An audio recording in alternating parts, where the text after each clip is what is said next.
신명기 27장 1절부터 10절까지 말씀입니다. 신명기 27장 1절부터 10절까지 내용을 제가 읽어보겠습니다.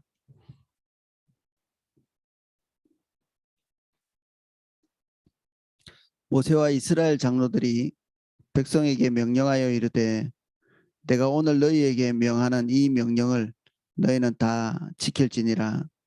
너희가 요단을 건너 내 하나님 여호와께서 내게 주시는 땅에 들어가는 날에 큰 돌들을 세우고 석회를 바르라. 요단강을 건넌 후에 이 율법의 모든 말씀을 그 위에 기록하라. 그리하면 내 하나님 여호와께서 내게 주시는 땅 곧 젖과 꿀이 흐르는 땅에 내가 들어가기를 내 조상들이 하나님 여호와께서 내게 말씀하신 대로 하리라. 너는 요단을 건너거든 내가 오늘 너희에게 명령하는 이 돌들을 에발산에 세우고 그 위에 석회를 바를 것이며 또 거기서 내 하나님 여호와를 위하여 제단 곧 돌단을 쌓되 그것에 쇠연장을 대지 말지니라. 너는 다듬지 않는 돌로 내 하나님 여호와의 제단을 쌓고 그 위에 내 하나님 여호와께 번제를 드릴 것이며 또 화목제를 드리고 거기에서 먹으며 내 하나님 여호와 앞에서 즐거워하라.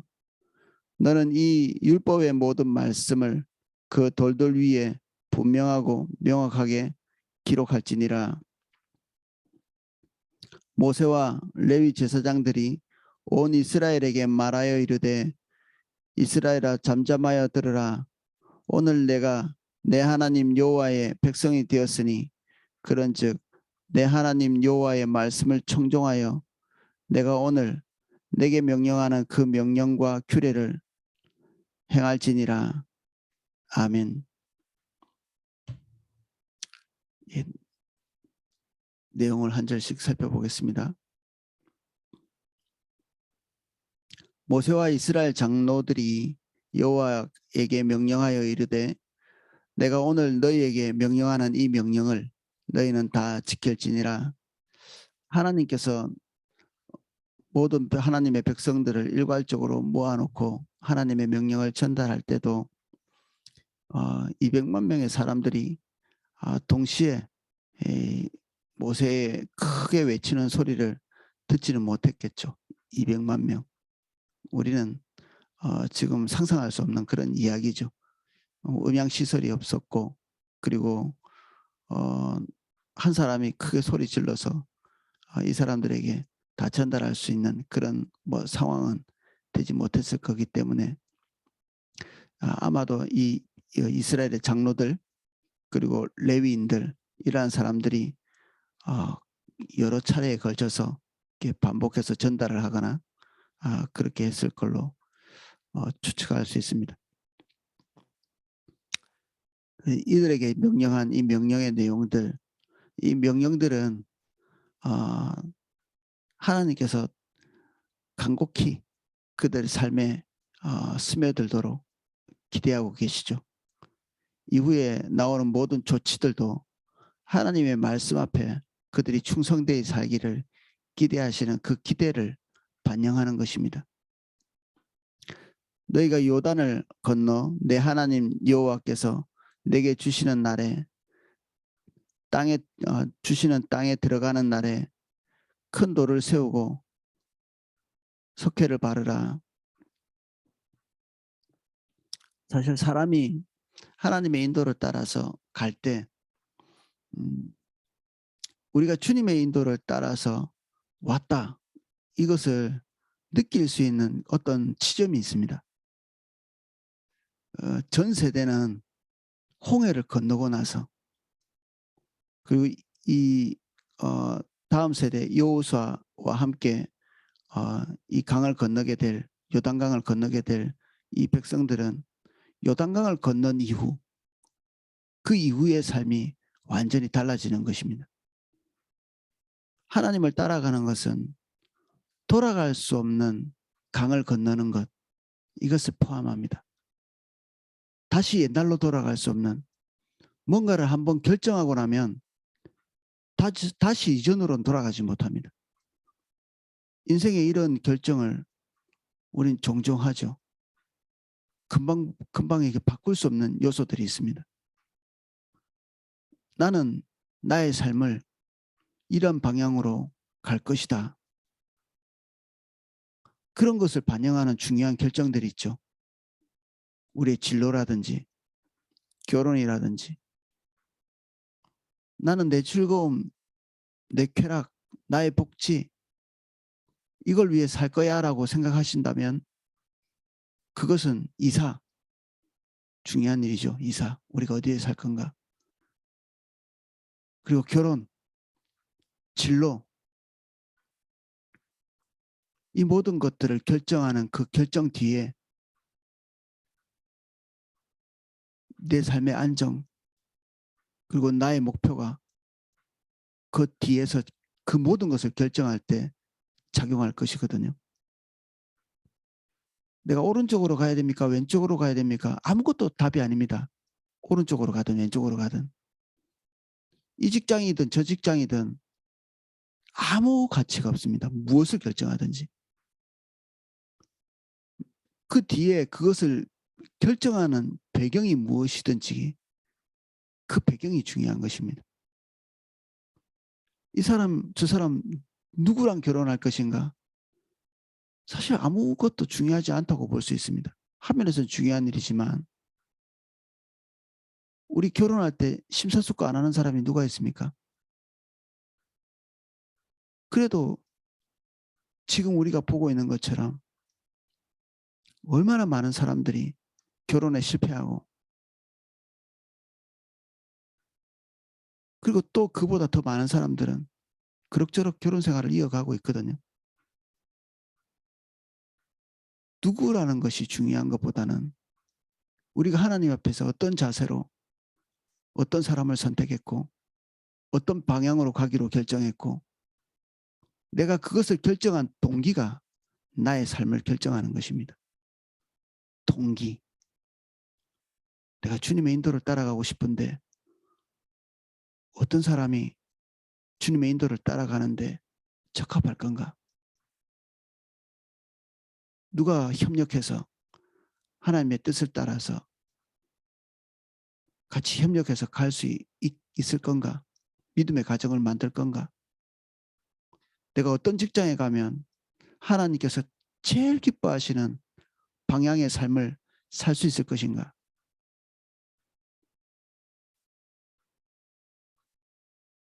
내가 내 평생의 방향성을 어디에 두고 가야 주님께 가장 온전한 영광을 돌려드릴 수 있을 것인가? 내가 어디 가서 살아야 내가 더 주님과 관계가 돈독해지고 더 주님께 온전한 예배를 드리고 연약한 내가 주님 중심적으로 살 수 있는 환경이 될 것인가? 이런 고민들이 우리의 결정에 영향을 미치죠. 그래서 이 과정에서 우리는 거의 하나님의 도우심을 받을 건가 받지 못할 건가가 결정됩니다. 그것을 결정하고 난 다음에는 이제는 다시 되돌아가지 못하죠. 돌아올 수 없는 강. 내가 주님을 따라가기 위해서 결정한 그 결정을 가지고 나의 복지를 향해서 가는 데는 굉장히 불편할 것입니다. 내 복지를 위해서 가기로 결정한 그 결정의 내용을 가지고 주님을 따라가는 것도 대단히 어렵습니다. 그렇지 않는 믿지 않는 사람과 같이 살면서 가정이 주님의 인도를 따라서 간다.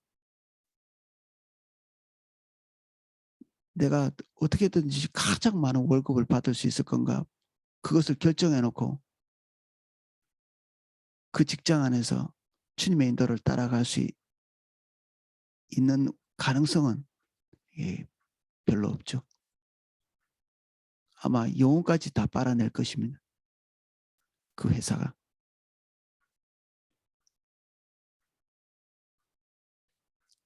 배우자는요. 주님께 우리의 마음을 드리는 것에 대해서 참을 수 없는 분노를 표시할 것입니다. 마치 바람을 피는 것처럼. 그 모든 관심을 본인에게 쏟으라고 요구할 것이거든요.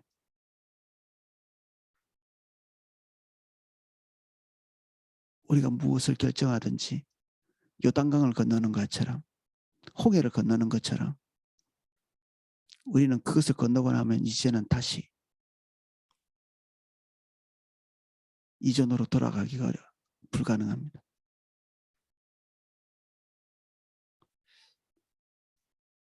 그래서 하나님께서 요단강을 건넌 다음에 거기에 들어가서 큰 돌을 세우고 거기에 석회를 바르고 거기에 하나님의 모든 말씀을 새겨 넣어라. 석회를 바르고 돌을 세우고 거기에 뭐 조각을 해서 하나님의 말씀을 기록하는 이런 방식이 독특하지는 않습니다. 이게 굉장히 뭐 종교적이지도 않습니다. 뭐 미켈란젤로의 그 천지창조처럼 입을 떡 벌어지게 하는 그런 종교적인 어떤 뭐 기념물 같은 이런 것들이 아닙니다.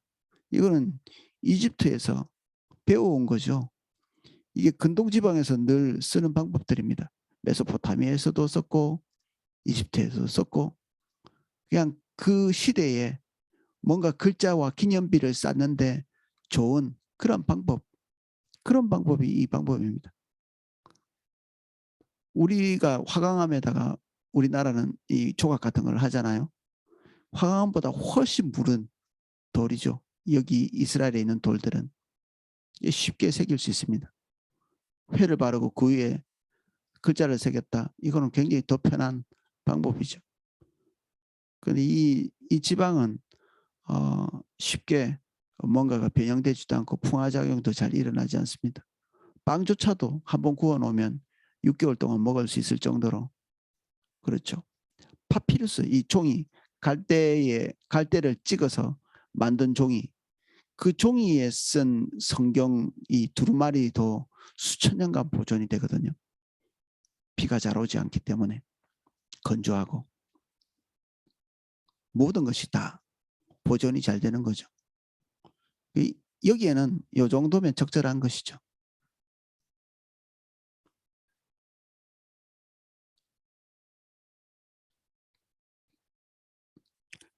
모든 말씀을 그 위에 기록하라. 그리하면 내 하나님 여호와께서 내게 주시는 땅 곧 젖과 꿀이 흐르는 땅에 내가 들어가기를 내 조상들의 하나님 여호와께서 내게 말씀하신 대로 하리라. 너희가 요단을 건너거든 내가 오늘 너희에게 명령하는 이 돌들을 에발산에 세우고 그 위에 석회를 바를 것이며 또 거기서 내 하나님 여호와를 위하여 제단 곧 돌단을 쌓되 그것에 쇠연장을 대지 말지니라. 에발산은 저주를 선포하는 하나님의 말씀대로 살 수 없는 이 큰 벽, 이 벽에 서 있을 때 그들에게 선포되는 것은 에발산의 저주의 선포죠. 어떤 면에서는 이 에발산에 선포된 그 세워진 이 돌들은 그들에게는 큰 재앙이 될 수 있습니다. 우리가 하나님의 말씀 앞에 설 때 너무나 사랑스럽고 거룩하고 그리고 완전한 그 충분히 경외할 만한 높이고 우리의 삶을 다 드릴 만한 그런 말씀이지만 문제는 그 말씀 앞에 선 우리의 존재죠. 미치지 못할 미쳐야 하지만 그 말씀에 이르러야 하지만 이르지 못하는 우리의 존재 그것으로 인해서 우리는 그 선하신 말씀 앞에 도리어 이 저주의 결과물을 산출할 수밖에 없는 이게 우리죠. 이스라엘 백성들이 아마 왜 하필 이런 생각을 했을지도 모릅니다. 말씀 앞에 아직 뭔가 살아봐야 되겠다고 생각하기 전까지는 이 하나님의 말씀이 호락호락하지 않다는 사실을 알지 못하죠. 근데 그들이 요단강을 건너서 이 말씀대로 살기로 분투하는 그때부터 이 너무나 거룩하고 사랑스럽고 아름답고 이 신비스러운 이 말씀이 그들에게 저주가 된다는 사실을 발견하게 됩니다. 깊은 자책, 고통, 두려움, 하나님 앞에 감히 설 수 없는 자신의 모습, 이런 것들을 발견하게 되겠죠. 이 에발산에서. 그래서 이 에발산에 제단이 서 있는 것입니다. 하나님께 드리는 모든 제단은 피를 사랑하고 그리고 고기를 탐하는 이방의 그 우상들과 같지 않고 인간의 손에 의해서 뭔가를 얻어먹기를 원하는 이 거지 같은 이 우상들과 같지 않고 여기에서 드리는 제단은 하나님께 나가야 되지만 완전함을 보이지 못하는 인간이 주님께 나아갈 때 죽을 수밖에 없는 죄인임을 시인하고 대속의 은총을 통해서 그 연약하고 흠있고 점이 있는 그들의 모습을 시인하고 속죄하고 이 대속의 은총을 통해서 하나님께 나아가고자 하는 그런 장치죠. 이 제단이. 제단이 없는 에발산은 저주의 땅이죠. 그러나 이 저주를 선포하는 에발산에서 이스라엘 백성들은 이 제단을 통해서 그리고 속죄의 이 제사를 통해서 주님께 담대히 나아갈 수 있는 것입니다. 오늘날 우리는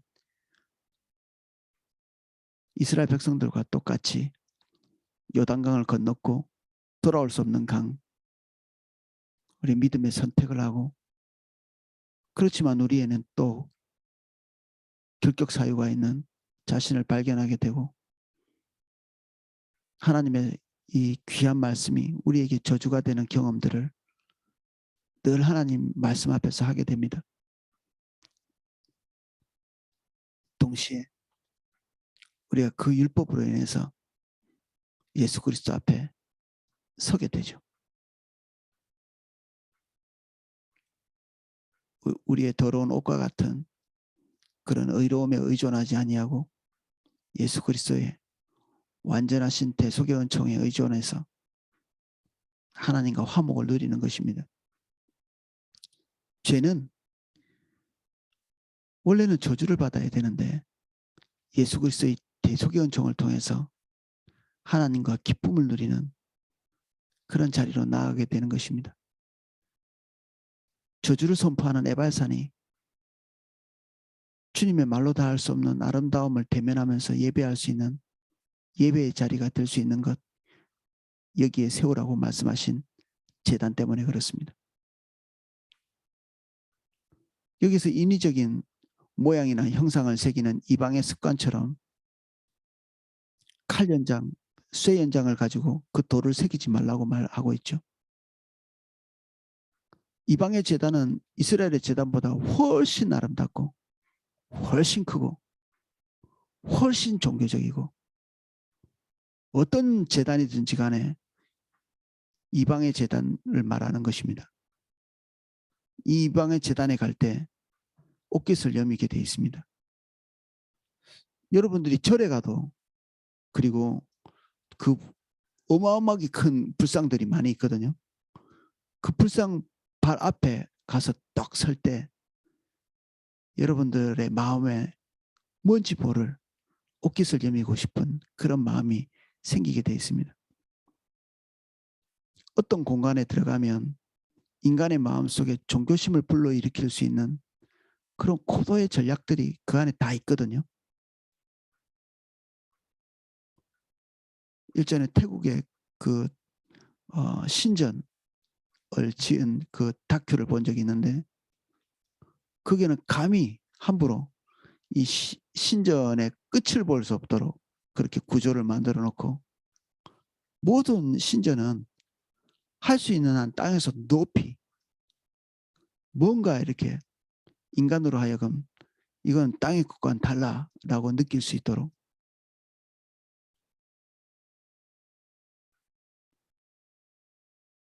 다듬고 쌓고 또 쌓아서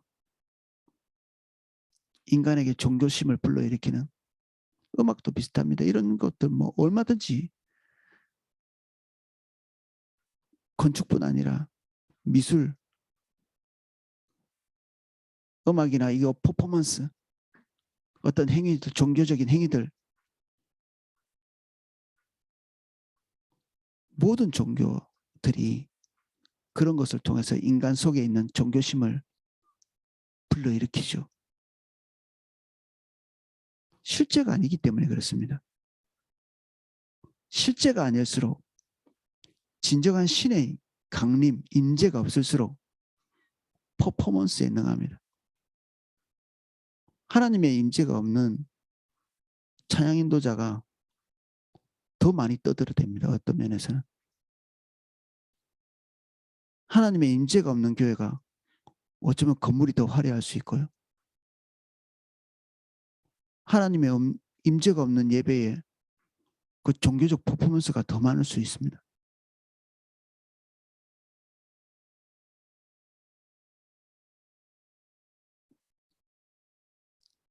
이게 대단히 원시적인 재단이라고도 볼 수 있는 이 재단, 쇠 연장도 되지 않는 이 재단, 이 재단이 재단되는 것은 하나님의 실존 때문에 그렇습니다. 하나님께서 이스라엘 백성들이 이 재단의 대속의 은총을 통해 하나님께 나올 때 하나님 그분은 하나님의 현현, 하나님의 임재로서 그 백성을 대면해 주시는 것입니다. 우리가 예배 때마다 하나님의 임재, 인격체이신 주님을 대면하지 못한다면 우리가 많이 괴로워해야 됩니다. 주님이 안 계시는구나. 내가 드리는 예배에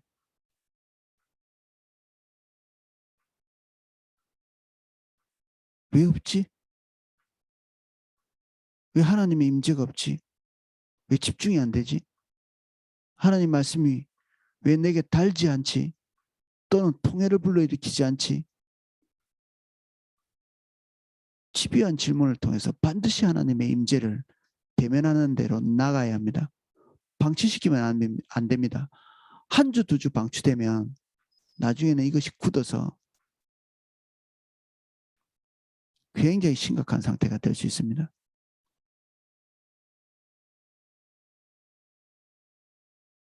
경외, 주님을 대면할 때 일어나는 자연스러운 우리의 감정, 두려움이거든요. 공포가 아니라 두려움입니다. 하나님의 큰 임재 앞에 선 우리가 하나님과 우리 사이의 격차를 느끼는 것. 나의 존재와 완전히 다른 아름다움, 완전히 다른 거룩함, 완전히 다른 지혜, 완전히 다른 은혜, 이런 것들이 경험되어지지 않으면 우리는 빨리 근심하고 염려해서 그 근원이 무엇인지 밝히고 주님을 다시 온전히 대면할 수 있도록 해야 되겠죠. 단 한 번의 예배도 패배해서는 안 됩니다. 단 한 번의 예배도.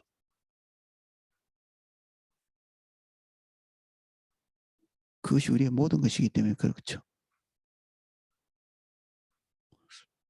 오이코스에 유능한 리더라는 존재하지 않습니다. 그 오이코스에 주님의 임재가 있느냐 없느냐인데 그것이 거의 예배에 달려 있거든요. 예배를 통해서 하나님께서 그 오이코스에 강림하시는가 혹은 강림하지 못하고 무수한 말잔치만 있는가? 그래서 오이코스 리더님들은 쇼킹한 종교적인 정보들을 성도들에게 전달하려고 애쓰면 안 됩니다. 하나님의 임재가 없는 오이코스일수록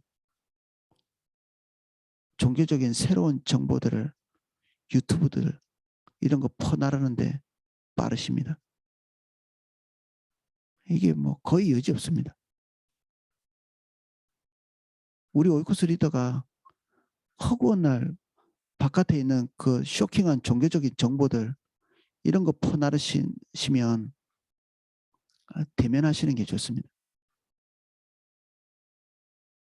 본질이었기 때문에 본질이 아닌 새롭고 신선한 어떤 자극들을 계속 주려고 하는 태도 대단히 위험한 것입니다.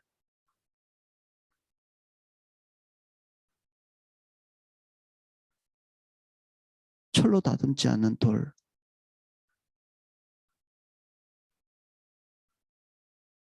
하나님의 임재가 없을 때는 참 부끄러운 것 아닌가요?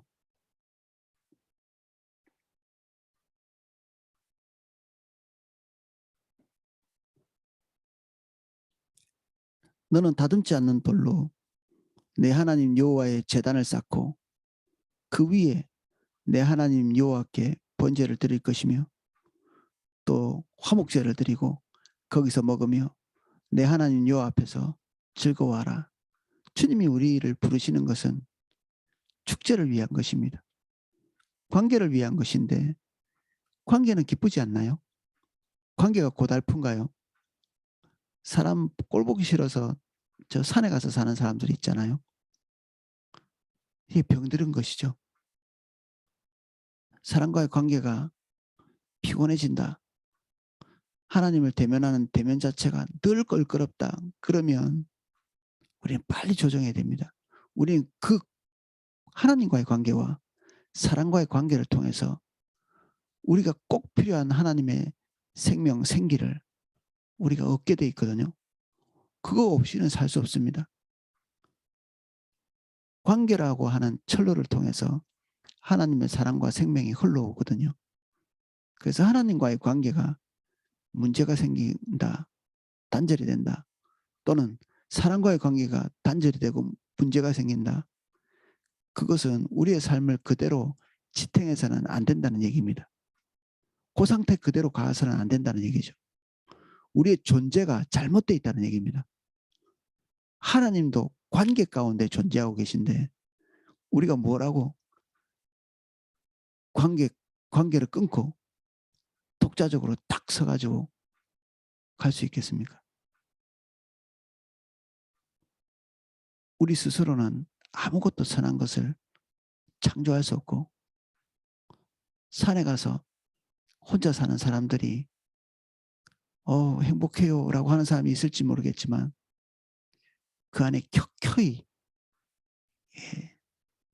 깔아앉아 있는 그 찌꺼기들, 그 더러운 것들, 해결되지 못한 응어리들 잊어버리는 것이지 깔아앉혀 놓는 것이지 해결되는 것은 아무것도 없죠. 그래서 용기를 가지고 어려운 관계는 풀어나가고 대면해야 되는 그런 것입니다. 그래서 용기가 필요합니다. 어떤 면에서는 하나님과의 관계든 그리고 사람과의 관계든 용기가 필요하죠. 일단 가서 대면하고 그 대면에 장애를 가져오는 것들을 해결해야 되죠. 하나님과의 관계에서 더욱 그렇다는 얘기입니다. 그래서 그것이 궁극적으로 즐거운 것이 되도록 축제가 되도록 너는 이 율법의 모든 말씀을 그 돌들 위에 분명하고 정확하게 기록할지니라. 하나님과의 친밀함, 하나님과의 친밀함을 추구하라고 이렇게 말씀할 때 많은 사람들이 이걸 들을 때 친밀감이라는 말로 해석해서 자기 마음속에 가지고 오거든요. 친밀감은 감각이잖아요. 감정입니다. 주님을 따라가는 것은 감각적인 것이 아닙니다. 이방의 종교들이 감각적이죠. 아주 이게 성적으로 아주 그 강렬한 자극을 주고 그 감동을 주고 이렇게 하면서 그들의 마음을 훔치고, 그리고 이 중세처럼 아이들 잡아다가 거세를 시켜서 그 아름다운 목소리를 내게 하면서 사람들의 마음속에 그 성가대를 통해 종교심을 불러일으키는,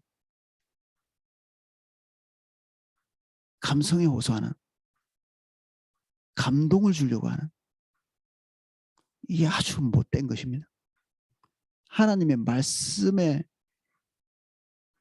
차갑게 이렇게 대면하도록 만들지 않고 우리 마음이 그냥 뭔가 좋다라고 느끼도록, 힘나는 것 같이, 힘나는 것처럼 이렇게 느끼도록 이렇게 만드는 것. 하나님의 명료한 말씀 앞에 우리의 영혼을 딱 세워놓고 우리가 좌로 우로 치우친 것들을 보게 하고 우리가 하나님의 말씀대로 결정해서 갈 수 있는 그런 기회를 주어야 될 하나님과의 대면의 시간에 그것들이 명확하게 보이지 않음에도 불구하고 마치 온전한 길을 가고 있는 것처럼 느끼게 만드는, 이게 이 사악한 우상숭배죠. 이게 아주 못된 행위입니다. 이게. 그래서 이 재단에 있어야 될 것은 정확한, 아주 메마른 하나님의 말씀, 이 속에 계신 하나님께서 우리에게 우리 생명에 찬 건강한 정서와 삶의 모든 필요들, 생명들, 이 율법의 그 통로를 통해서 흘러오게 되어 있습니다. 이 명료한 말씀 앞에 설 때.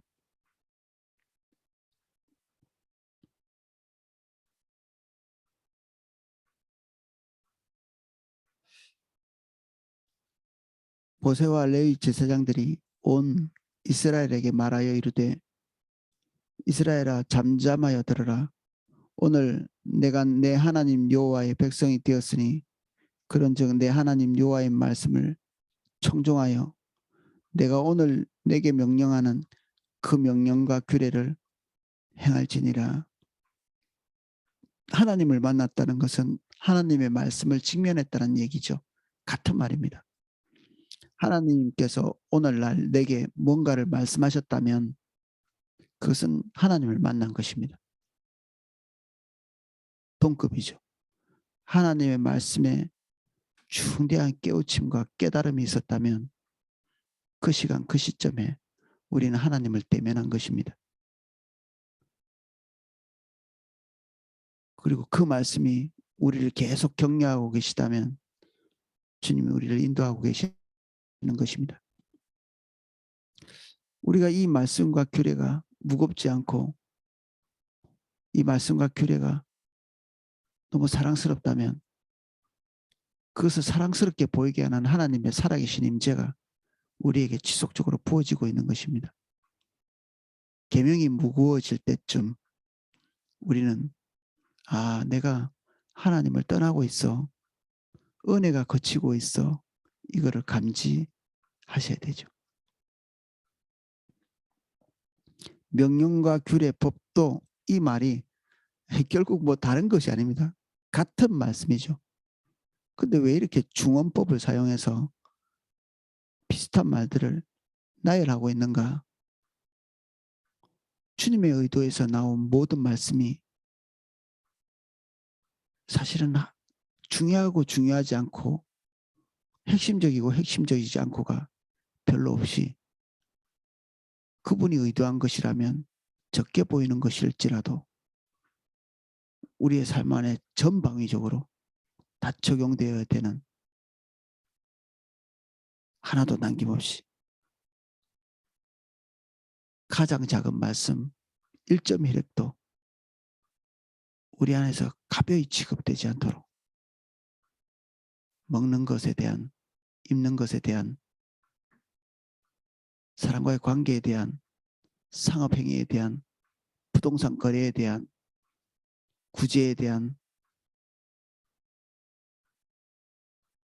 동물을 다루는 법, 동물과 관계하는 법, 우리가 지금까지 보아왔던 숱한 모든 것들 하나도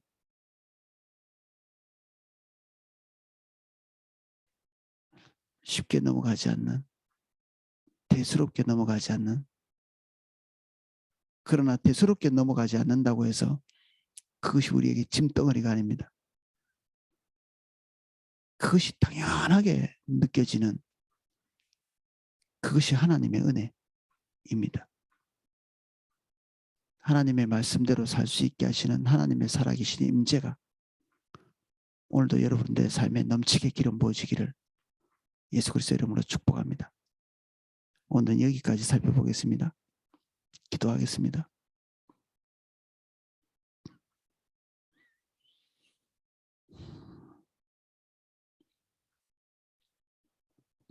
단연코 신은 하나님 분이시고 단연코 진리는 예수 그리스도 하나님의 말씀 뿐입니다. 우리 안에 끊임없이 두렵고 떨림으로 하나님 앞에 서고자 하는 경외함을 우리에게 기름 부어주시고 그 앞에서 명료하고 분명한 그 하나님의 말씀을 대면할 수 있도록 은혜를 베풀어 주십시오. 매일 우리가 하나님 얼굴 앞에 서는 예배, 이 예배의 시간에 엄중하신 그러나 분명하신 그러나 더할 나위 없는 공의로움, 아름다움을 가지고 있는 하나님의 말씀, 그 말씀이 우리의 영혼을 측정하게 하시고 그 말씀의 기준에 자로도로도 치우치지 않도록 깨닫게 하시고 행하게 하시고 완전을 이루게 하여 주시옵소서.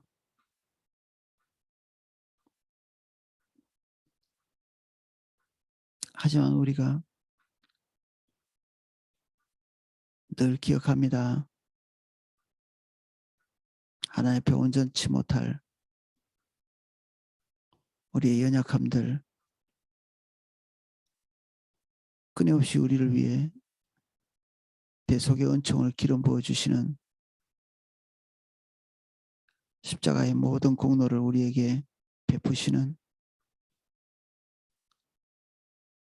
속죄양이신 예수 그리스도 바라봅니다. 통회와 자복 그리고 속죄와 하나님께 나아가는 담대함,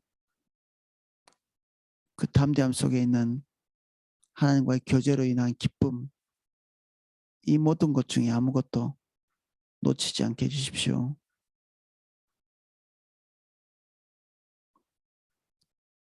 감사합니다. 예수님 이름으로 기도합니다. 아멘.